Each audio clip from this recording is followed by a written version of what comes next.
محمود شیرانی پنجاب میں اردو میں ذکر کرتے ہیں۔ وہ اردو کیا ہے؟ یہ ہندی زبان ہے کہ جس کا قائل اب سارا جہاں ہے۔ پسند طبع وہ گزرا وہ شہاں ہے، غرض جو کچھ بھی ہے اب اردو زبان ہے۔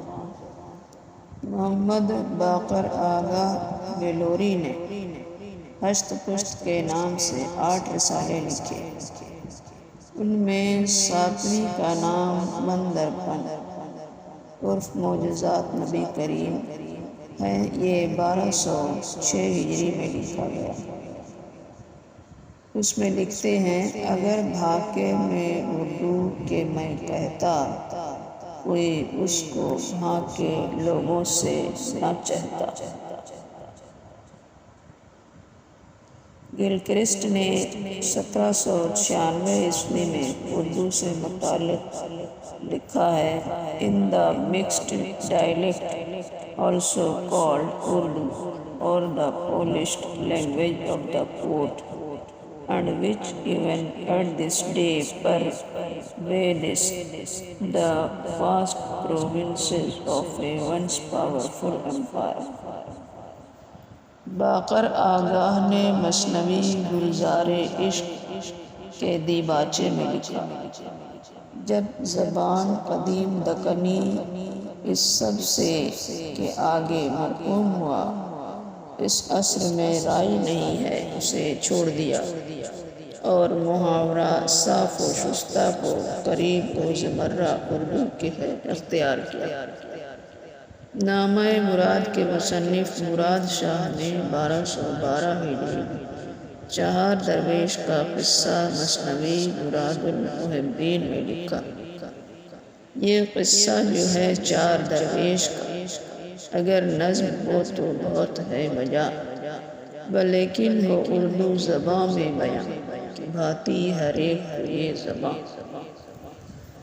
یہ سب مثالیں 18ویں صدی کے آخر کے ہیں۔ 19ویں صدی میں اس زبان کو عام طور سے اردو کہا جانے لگا، لیکن ساتھ ہی ساتھ کچھ لوگ ہندی یا ریختہ بھی کہتے رہے۔ غالب نے کہا: جو یہ کہا کہ ریختہ کیوں کر ہو رشک فارسی، گفتہ غالب ایک بار جا کے اسے سنا کہ یوں۔ غرض اردو کے آغاز کے نظریے مختلف ہیں۔ سب سے مقبول نظریہ یہ ہے کہ اردو ہندوؤں اور مسلمانوں کے میل جول سے بنی۔ اس نظریے کا ذکر سب سے پہلے میر محمدی مائل دہلوی نے مذکورہ بالا قطعے میں لکھا ہے۔ اکرم چغتائی نے یہ پورا قطعہ اس طرح لکھا ہے: 11 صدی شروع ہوئی جب کہ جگمنے باہم ہوئے یہ ہندو مسلماں پلا ملا، دربار اکبری میں وہ تھے رات دن، ہر ہر گلی میں تھا اسی خدمت کا پر تلا۔ محذوف لفظ ملتے یا باہم ہو سکتا۔ اس کے آگے مائل شہر دلی کی تاریخ بیان کرتے ہیں: شاہجہاں کے عہد سے خلقت کے بیچ میں، ہندی تو نام مٹ گیا اردو لفظ چلا۔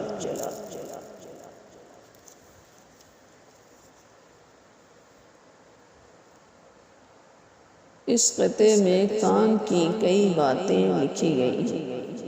اردو شاعری کی ابتدا 11ویں صدی ہجری میں ہوئی جب کہ ہندو مسلمان باہم ہو گئے تھے۔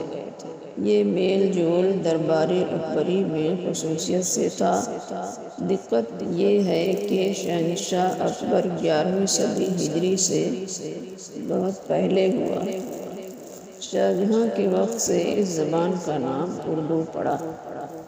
مائل کے بعد مرزا تپش اس نظریہ کو پیش کرتے ہیں۔ ان کا دیوان گلزار مضامین 1199 ہجری میں مرتب ہوا اور ہنوز غیر مطبوع ہے۔ اس کی ابتدا میں فارسی زبان میں اردو زبان کی ابتدا اور ابتدائی اردو شاعروں کے بارے میں ایک تحریر ہے جس کا اردو ترجمہ ڈاکٹر عبداللیب شادانی نے اردو کراچی بابت اکتوبر 1949 عیسوی میں شائع کیا۔ اردو کی ابتدا سے متعلق مرزا جان تپش کا بیان یہ ہے: دہلی میں مسلمانوں کی فتح سے قبل جو زبان بولی جاتی تھی وہ اصل میں ہندی تھی۔ جب مغز الدین سام شہاب الدین غوری نے رائے پتھورا کا کام تمام کیا تو اس زبان میں اہل اسلام کے عربی و فارسی الفاظ گھل مل گئے۔